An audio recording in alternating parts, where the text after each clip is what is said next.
जय श्री कृष्णा दोस्तों। मैं संदीप बघेल आप सभी का मेरे YouTube channel maths by Sandeep में हार्दिक स्वागत करता हूं। आज हम आपको ज्योमेट्री पर आधारित एक कॉन्सेप्ट बताएंगे। कॉन्सेप्ट को हम एक सवाल के जरिए समझेंगे। सवाल क्या है, दिए गए चित्र में वृत्त का केंद्र O है। एक जो चित्र दिया है, ये एक वृत्त है, इसका केंद्र क्या है, O है। केंद्र O से केंद्र O से 10 सेंटीमीटर की दूरी पर बिंदु P लिया जाता है।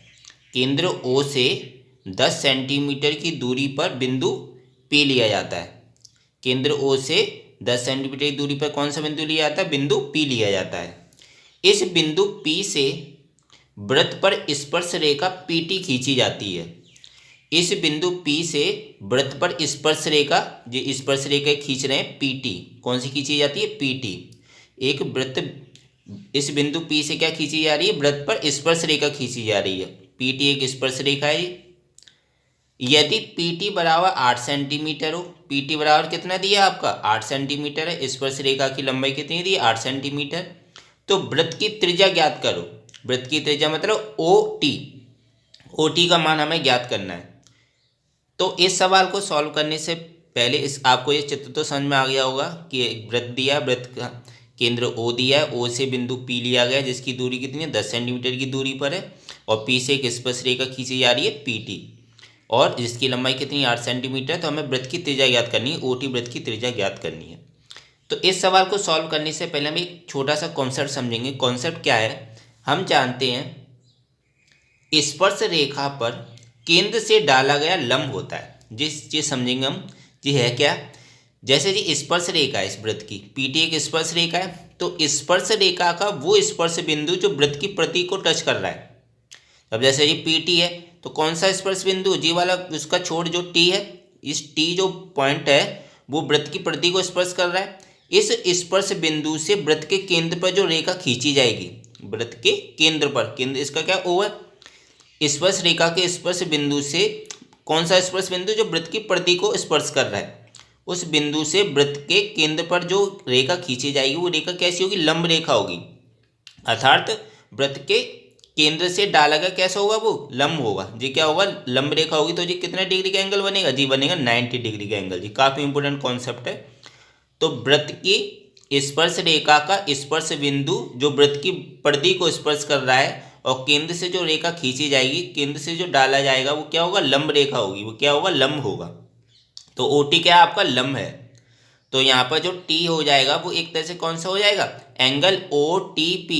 एंगल OTP कितना हो जाएगा आपका, 90 डिग्री हो जाएगा। एंगल OTP क्या होगा आपका, 90 डिग्री होगा।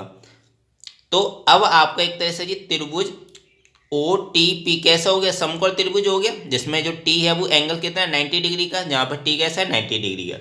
इसलिए OTP कैसा होगा, समकोण त्रिभुज होगा, और एंगल T कितना होगा, 90 डिग्री होगा। और समकोण त्रिभुज में हमेशा कौन सी परिमेय लगती है, पाइथागोरस परिमेय लगती है। और आप एक चीज भी जानते हो कि समकोण त्रिभुज में जो 90 के सामने वाली भुजा होती है वो कर्ण होती है, और बाकी दो भुजा को किसी को भी आप लंब या आधार मान सकते हो, अगर आपको कोई एंगल नहीं दिया है। तो लंब आधार किसी को भी मान सकते हैं। हमने PT को लंब मान लिया, और इसकी जो त्रिज्या OT है इसको आधार मान लिया। अब इसमें हम क्या लगा लेंगे, पाइथागोरस प्रमेय। और पाइथागोरस प्रमेय क्या कहती है, कर्ण का स्क्वायर बराबर होता है लंब का स्क्वायर प्लस आधार का स्क्वायर। तो कर्ण का स्क्वायर आपका कितना है, कर्ण स्क्वायर कितना है आपका, कर्ण है आपका OP। तो OP का स्क्वायर लिख देंगे, बराबर क्या हो जाएगा, लंब, लंब आपने PT मान लिया, तो PT का स्क्वायर प्लस आधार का स्क्वायर। तो आधार आपका क्या, OT, तो प्लस OT का स्क्वायर। तो कर्ण का स्क्वायर बराबर लंब का स्क्वायर प्लस आधार का स्क्वायर होता है। तो कर्ण की जगह OP का स्क्वायर लिख दिया, OP हो गया जी। और लंब का स्क्वायर मतलब PT का स्क्वायर, और आधार का स्क्वायर मतलब OT का स्क्वायर। और OP कितनी है आपकी दी, OP कितनी है आपकी वैल्यू, 10 सेंटीमीटर। तो 10 का स्क्वायर कर देंगे। और PT कितना आपकी स्पर्श रेखा की लंबाई कितनी दी है, 8 दी है, तो इधर 8 का स्क्वायर और प्लस OT का स्क्वायर बराबर OT स्क्वायर बराबर क्या हो जाएगा, 10 स्क्वायर जी, 8 स्क्वायर इधर चला जाएगा, माइनस हो जाएगा।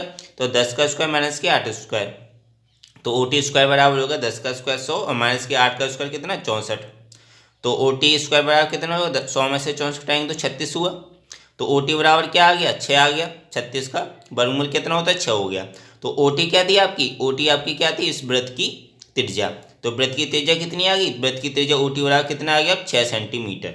तो जो वृत्त की जो त्रिज्या थी, जो पूछ रहा था, वृत्त की त्रिज्या कितनी आ गई आपकी, 6 सेंटीमीटर आ गई। ये वाली जो वृत्त की त्रिज्या वो कितनी आ गई, 6 सेंटीमीटर।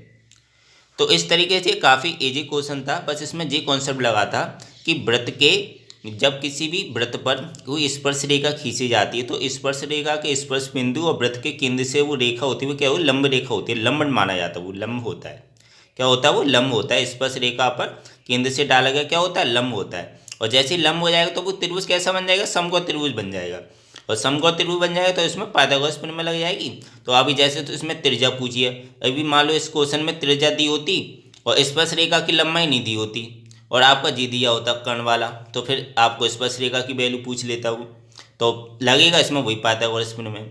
क्योंकि केंद्र से जब स्पर्श रेखा पर केंद्र से जो डाला जाता है वो क्या लंब हो जाता है, तो लंब हो जाता है वो 90 डिग्री बन जाता है। तो दोस्तों आशा करता हूँ आपको ये वीडियो अच्छा लगा होगा। अगर वीडियो अच्छा लगा है तो लाइक करना बिल्कुल मत भूलें, शेयर करें ज़्यादा से ज़्यादा फ्रेंड्स फैमिली मेम्बर्स के साथ। और अभी तक अगर आप चैनल को नहीं सब्सक्राइब की हों तो चैनल को जरूर सब्सक्राइब करें, बेल आइकन दबा के ऑन नोटिफिकेशन में रखिएगा। इससे क्या होगा कि जब भी मैं वीडियो डालूंगा आपको उस वीडियो का नोटिफिकेशन मिल जाया करेगा और आप उस वीडियो को देख लिया करेंगे। मिलता हूँ नेक्स्ट वीडियो में दोस्तों। Thank you so much.